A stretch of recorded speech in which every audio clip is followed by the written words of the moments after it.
Welcome to Go Big Garage. Hope everybody's having a good morning. I thought I'd give a stab at using StreamYard for the first time to do a little podcast. Probably will get no one in the channel right now, but this will get loaded up as a regular video later on. You can listen to it as a podcast if you'd like. Just like to welcome everybody that actually took the time to come and kind of listen to me just kind of ramble on this morning, having some coffee. The podcast gives us an opportunity to just kind of be who we are. And Betsy's not here right now. She's working early this morning. She works very early in the morning. So that'd be a good opportunity to do a live. We have yet to do a live. So this will be the first live that I tried to do. I was off work this morning. I have a appointment I have to make today over in about 30 miles from my house. So I took the morning off from work. So let's see. I want to talk about a couple projects I have.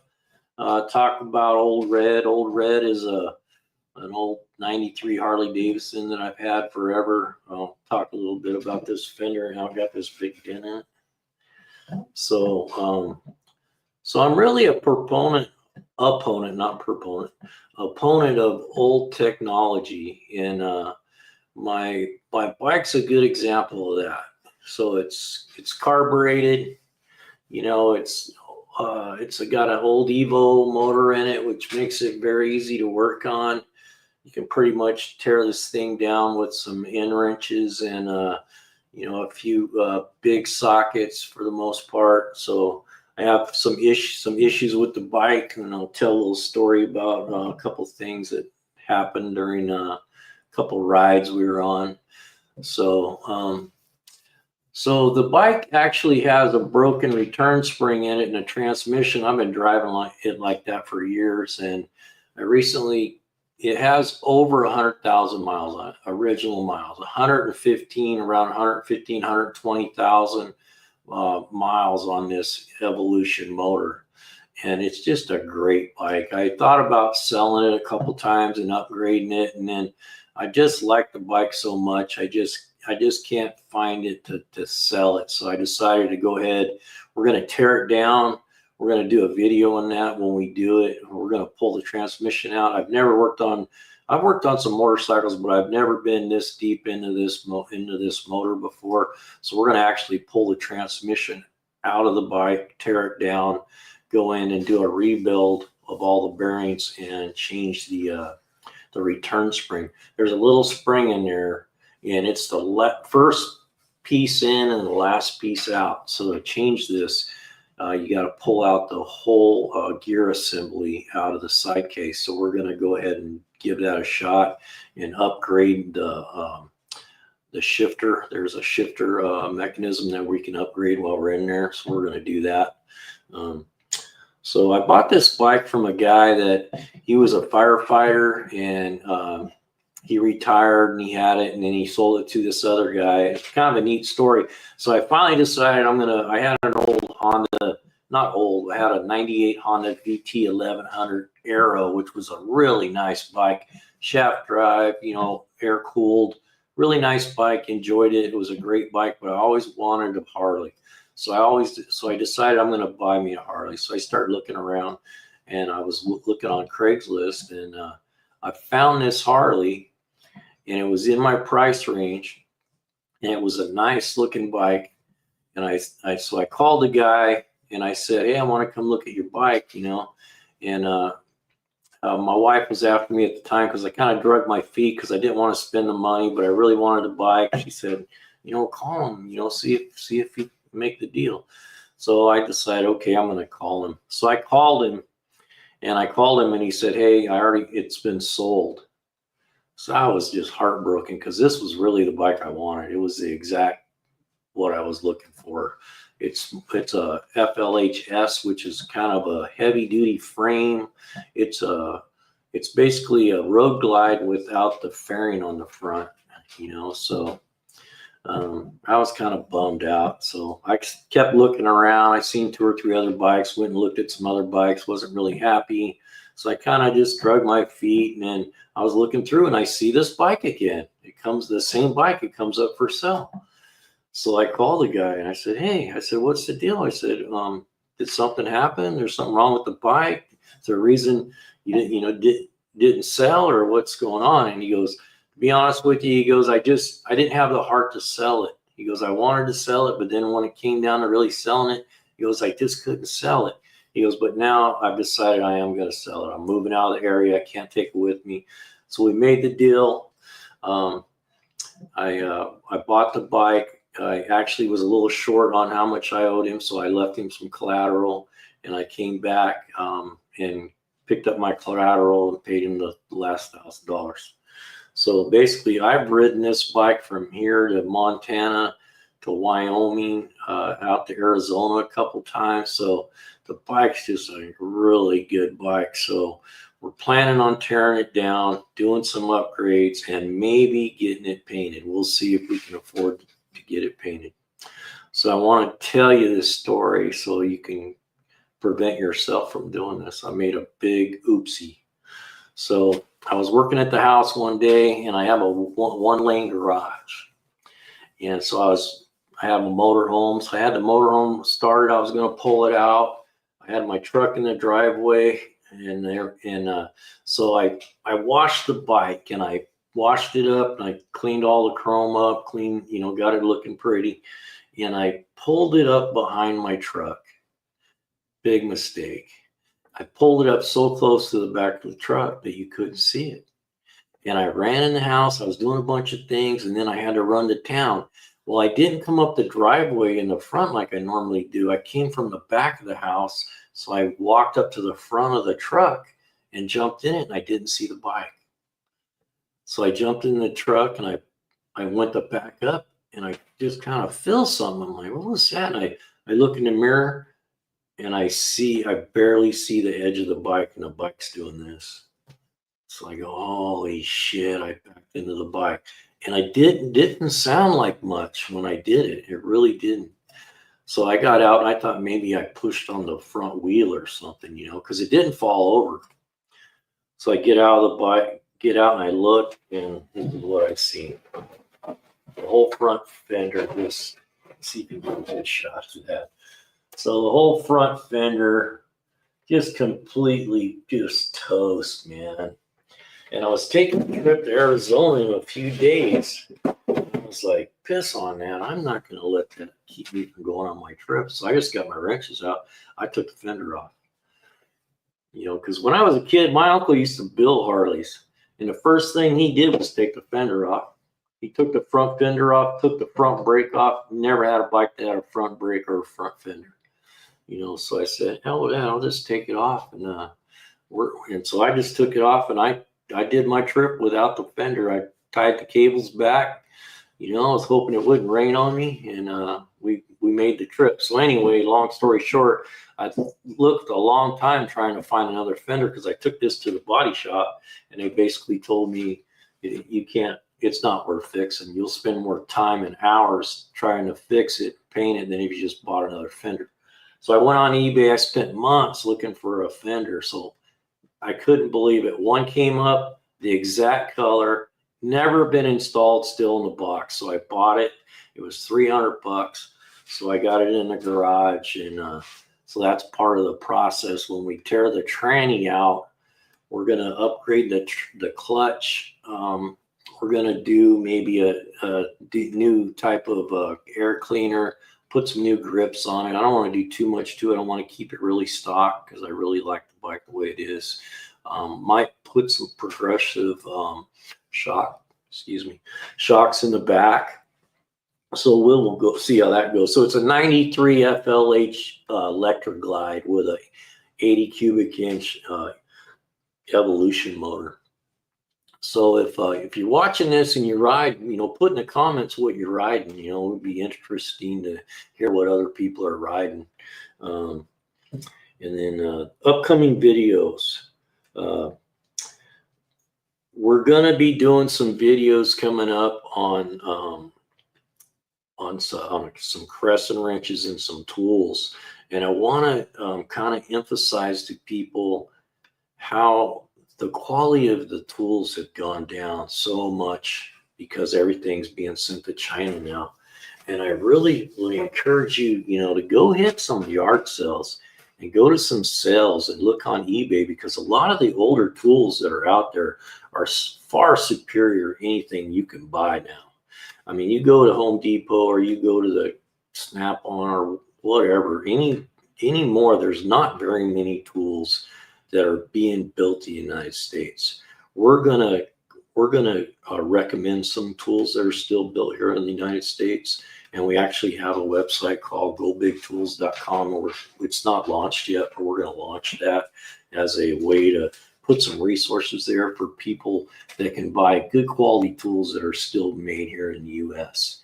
And I was going to show you this. I was digging through the garage yesterday looking around, and I got a bunch of old tools I've kept forever, and I found these snips. And I love channel lock, and these are Craftsman here. So these things were built like in the 30s or 40s, and man, you talk about a good pair of snips for cutting metal, like cutting tin or something. There's no better pair. I've had probably 10 different pair, and these things will cut tin like no other. And they're made by Craftsman, and I couldn't really verify their age, but I'm guessing they were probably made in the 40s or 50s maybe. So some of these tools, like I picked these things up for like chunk change, man, like dollars. I just bought this pair. These are Wiss snips. I just paid $3 for these. So I'm going to clean them up. I'm going to show a video how to restore these old tools, because really a lot of times all it just takes is just to soak them in some good vinegar solution and then prime them and oil them, man. They're ready to go. These things are great, man. I paid like $2 for these, and they're like, if you buy a new pair of Wisses right now this size, and these are old ones, so they're good quality.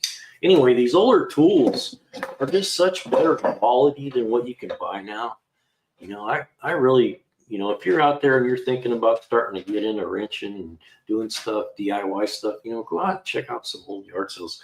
And then I got a good story about a couple stories about this. Story is about this wrench right here. So this is it's a pretty good sized crescent wrench, and I'm gonna show people. I'm gonna do a video on how to actually use this correctly and some of the things you can do with these wrenches. And so keep your eye out for this video, because there's a really unique feature you can do with this rounded end of the wrench. And also I'm going to show you how you can actually pull nails with one of these. But I'll tell you a story about this and keep you from doing it. Don't get out of the habit of standing on crates when you're working on cars. And I'll tell you why. I had a Suburban I was working on in a shop. I was working for a guy. He had a shop, and I was working in the shop as a technician for him. And I was working on this Suburban. I was doing the air conditioning, and it's set up real high, big 4-wheel drive. So I always had those crates laying around. I'd always use them to stand on when I'm doing stuff. So I'm down in there, and I was removing the evaporator hose from the evaporator. It has a big nut on it. So at the time, I only had wrenches up to an inch. That was standard, inch and a quarter maybe. So anyway, so anything bigger than that, I would use this big crescent wrench on. So I got down in there, and it was down in the engine compartment. I was standing on that crate, and I was trying to break it loose, which they're not really that tight, but I pushed too far forward, and then that crate slipped out from under my feet, and my head went down, and I completely disintegrated that tooth right there on the end of that wrench. Turned it to powder. Just destroyed my tooth on the end of this wrench. And this is the same wrench. My buddy gave me this wrench when I was probably 20 years old when I got this wrench, and I'm 60 now. So I've had this wrench for 40 years, and it's still a very good, capable wrench, and it will knock your tooth out because I did it. Anyway, that's a good story for that. So we're going to start doing some videos of more automotive stuff. So I'm going to start shooting some videos about how to do soldering and how to do certain things, how to fabricate a little bit, how to drill a correct hole. And the channel is going to be, more. I'm going to try to see what the audience needs, because I've been a technician for 40 years, so I have the capability of teaching you at whole different levels. But I'm seeing a lot of interest in people that are beginners or people that are just consumers trying to figure out how to do stuff. So we're going to put some videos together like that and see how that goes. Here's another good story about why I like analog systems. And analog systems are just systems that don't require electronics. So I was recently, last summer, was riding Old Red, and honestly, Old Red has never let me down. Never has. One time, I think I had a dead battery one time. It was my own fault. But this almost left me stranded, and because it was a mechanical system, I was able to get home. And what happened? I had my girl on the back, Betsy, and we was on the freeway. I'm going about 70. I went to go around a car. I punched it, and I felt the throttle cable snap. So I had no throttle. So I'm just pulling over the side of the road. Cars are going by us, and I'm trying to get off the road. And I'm thinking, man, I don't want to have to tow this thing home. And I don't want her to have to get off the bike in this heat. So I had a throttle cable on it that I could reach down. I knew right where it was at. So I had an extended little piece on the throttle so I could turn the throttle up and down. So what I did is I just reached down there and I cranked that throttle all the way up till it was up to like 2,500, $3,000. And I just left it there. And then I just rode it home with the clutch and just rode the clutch a little bit, and came to a stop sign. I pulled it in, and it was winding up a little bit, and then we'd go. But I drove it from the freeway home about 5 miles, on that throttle screw. And so I know guys out there say, well, fuel injection doesn't have a throttle. Yeah, I get it. But when that computer takes a crap, guess what? You ain't going nowhere. So that's a good story for, mechanical things. I have an old Chevy. I have an, old Harley. I have a 99 Ford F-150. That's the only vehicle I own that has a computer in it. And I just think that the older technology is worth learning, because you can save yourself a lot of money, and they're very dependable. They just need a little adjustment once in a while. People think like, well, these old cars you're going to get stranded. No, you're not. We used to drive old Chevys, cross country back in the day. It was not no big deal to take an old Chevy and drive for, 2 hours, 3 hours on the freeway to go somewhere. It's not like they're not capable. They're fully capable of doing that. So the C20 project is a 71 Chevy C20 long bed that I've had forever. I'm going to pull this up on the screen so you guys can see this. So what I'm planning to do, it's bone stock. Nothing's been done to it. The carburetor's junk. I could rebuild it, but it's a quadrajet. There's some linkage missing. So I think what I'm going to do, I'm going to upgrade the carburetor and the intake manifold. So we're going to buy this kit, and maybe in the comments, you guys leave your comments on what you think about what we're getting ready to do. And this is the kit we're going to get. Yeah, it worked out pretty good. StreamYard's pretty good. I like to say StreamYard's a great tool if you're thinking about podcasting. It works really well. So this is a intake manifold carburetor. It comes with the studs, the air cleaner, the intake, and it's a 600 Harley carburetor that's around $700. So we're going to do this kit, and then we're going to do a HEI distributor, which is going to put us right around $1,000. So what we're going to try to do is show how you can take an old pickup and $1,000, which isn't a lot of money. $1,000, 2 car payments or less, So for $1,000, we're going to upgrade this old truck. We're going to show you how to do it, on your own. If you don't understand how to do these things, we're going to walk you through it. We're going to walk you through how to take the carburetor off, how to put the carburetor on, how to take the intake manifold off, how to clean it, how to seal it, how to pull the distributor. And I'll show you a real neat trick about setting up a distributor that makes it very simple. A lot of people, when they pull distributors out, they have a hard time getting them clocked back where they need to be. And I'm going to show you a trick that you can do with a punch that you'll get it perfect every time. I've done this for 40 years and it works amazingly. So right now the truck has just a standard distributor on it, point ignition, that it came with in 1971. So we're going to update it to a HEI electronic ignition. And obviously I will keep that distributor with me in the pickup in case it ever breaks down. I can just get out and throw that in, set the points and go. So that's what we're going to do with the Chevy project. And one thing I'd like to hear from the viewers is, I thought it'd be fun is to get people to just, I'm trying to keep an eye on the chat, and I'm sorry if I'm not doing a good job with that, because I'm just learning the StreamYard. So if I'm missing your stuff, I'll post something real quick. So just so I know that we're doing this right. Yeah, I see it now. Okay. So what I thought what we do is we would get the viewers, if you have a hot rod or you got a project, maybe take some pictures, a video or something, and send it. And maybe, every couple of weeks we'll have a viewers podcast where we'll highlight your vehicle and what you're doing to your vehicle. So maybe in the comments, say, hey, yeah, I got a 55 Chevy and we're going to do this. It's being painted or whatever it is. So, and my background is I've been a mechanic for 40 years. I was an ASC certified master mechanic. I spent most of my career as a drivability guy doing tune-up work and electrical. And that's what I do now. I'm 60. I went back to work after being retired for 5 years. And I work in a shop where I do mostly all electrical work. So I have a lot of experience when it comes to electrical, and I'm planning on putting some videos out there for that kind of stuff.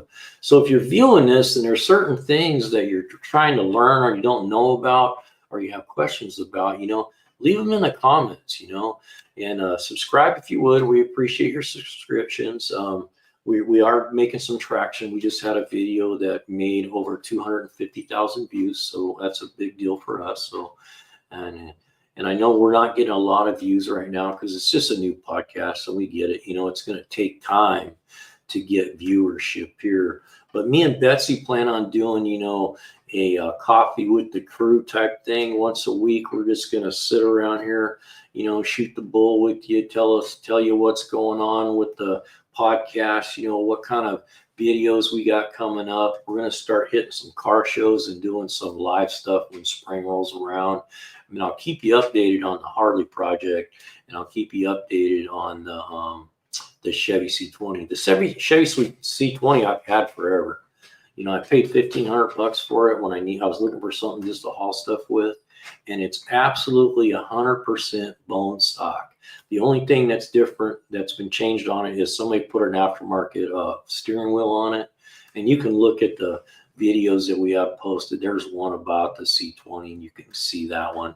But I just want to thank anyone that stopped by during this podcast, and I hope that everybody's having a great day. I'm here with my coffee. Tell me in the comments what kind of coffee you drink. I love Black Rifle coffee. My daughter got me started on it, and now I'm kind of a coffee snob. I gotta have Black Rifle coffee. This is actually Pete's coffee, which is Betsy's, what she likes. So we were out of Black Rifle today, so I hit it up with some Pete's.